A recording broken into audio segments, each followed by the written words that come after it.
आज की प्रस्तुति में आप यमलोक के 4 द्वारों का संपूर्ण वर्णन जानेंगे और यह भी कि किस तरह की जीवात्माओं को कौन से द्वार से प्रवेश कराया जाता है।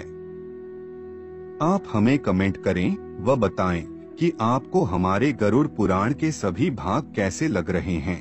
अगर आपको हमारी प्रस्तुतियां पसंद आ रही हैं, वह यमपुरी बहुत विशाल है।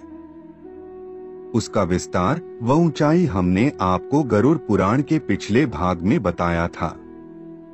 अब हम आपके समक्ष यमलोक के 4 द्वारों का संपूर्ण विवरण कर रहे हैं। पक्षीराज गरुड़ भगवान से बोले कि हे प्रभु, आपने मुझे यममार्ग का संपूर्ण ज्ञान दिया, यमपुरी का विस्तार भी आपने मुझे भली भांति बताया। हे भगवान, अब आप मुझे बताइए कि यमपुरी में 4 द्वार क्यों हैं और क्या वे चारों द्वार एक जैसे हैं या उनमें किसी तरह का भेद है। कृपया आप मेरे इस संशय को नष्ट करें। हे पक्षीराज, आपके प्रश्न बहुत उत्तम हैं। यह प्रश्न मनुष्य जाति के लिए लाभकारी सिद्ध होंगे। तुम इनके उत्तर सुनो। यमपुरी में कुल 4 द्वार हैं, पूर्व, उत्तर, पश्चिम और दक्षिण। इन सभी चारों द्वारों की अपनी ही अलग विशेषताएं हैं। सर्वप्रथम मैं तुम्हें यमपुरी के पूर्व द्वार का महत्व बता रहा हूं।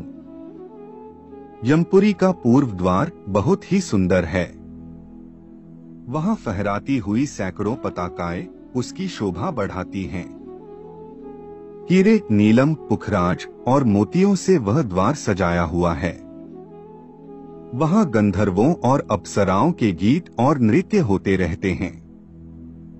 उस द्वार से देवताओं, ऋषियों, योगियों, गंधर्वों, सिद्ध मुनिजनों, यक्षों और विद्वानों का प्रवेश होता है। उत्तर द्वार। इस नगर का उत्तर द्वार घंटा, छत्र तथा नाना प्रकार के रत्नों से अलंकृत है। वहां वीणा और वेणु की मनोहर ध्वनि गूंजती रहती है। गीत, मंगलगान तथा ऋग्वेद आदि के उच्चारण वहां होते रहते हैं। वहां महर्षियों का समुदाय विराजमान रहता है। उस द्वार से उन्हीं पुण्यात्माओं का प्रवेश होता है जो धर्मज्ञ और सत्यवादी हैं, जिन्होंने गर्मी में दूसरों को जल पिलाया और सर्दी में अग्नि का सेवन कराया है, जो थके वहारे हुए मनुष्यों की सेवा करते और सदा प्रिय वचन बोलते हैं, जो दाता यानी दान देने वाले गुरु और माता पिता के भक्त हैं, तथा जिन्होंने ब्राह्मणों की सेवा और अतिथियों का पूजन किया है, वे उत्तर द्वार से ही पुरी में प्रवेश करते हैं। पश्चिम द्वार। यमपुरी का पश्चिम महाद्वार भांति भांति के रत्नों से विभूषित है। विचित्र विचित्र मणियों की वहां सीढ़ियां बनी हैं। देवता उस द्वार की शोभा बढ़ाते रहते हैं। वहां ढोल, मृदंग और शंख आदि यंत्रों की ध्वनि हुआ करती है। सिद्धों के समुदाय सदा हर्ष में भरकर उस द्वार पर मंगल गान करते हैं। जो मनुष्य भगवान शिव की भक्ति में संलग्न रहते हैं, जो सब तीर्थों में गोते लगा चुके हैं, जिन्होंने पंचाग्नि का सेवन किया है, जो किसी उत्तम तीर्थ स्थान में अथवा कालिंजर पर्वत पर प्राण त्याग करते हैं, और जो स्वामी, मित्र अथवा जगत का कल्याण करने के लिए एवं गौ की रक्षा के लिए मारे गए हैं, वे शूरवीर और तपस्वी पुरुष पश्चिम द्वार से यमपुरी में प्रवेश करते हैं।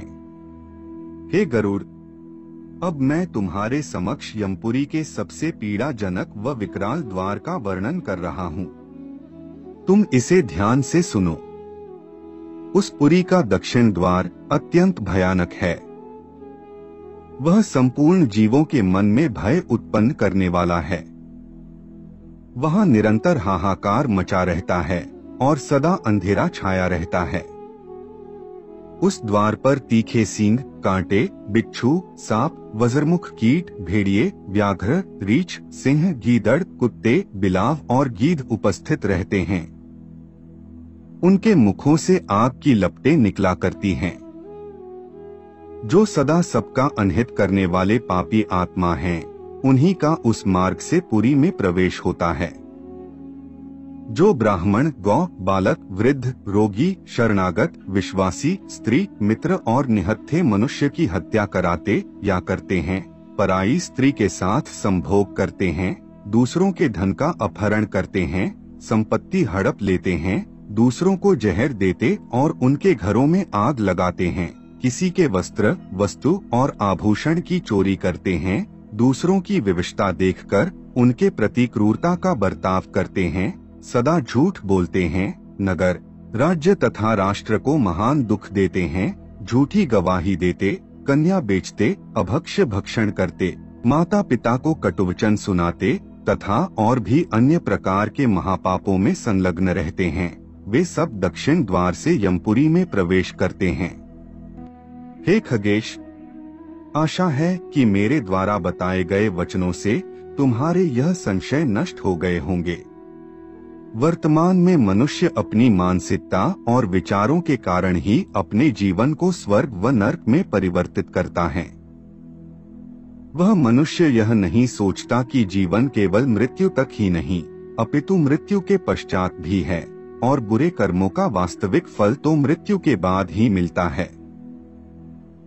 आज की वीडियो में केवल इतना ही। अब हमारी भेंट गरुड़ पुराण के एक और नए भाग के साथ होगी। आज के लिए केवल इतना ही। जाने से पूर्व वीडियो को लाइक करें व चैनल को सब्सक्राइब अवश्य करें। तब तक के लिए जय जय श्री राम।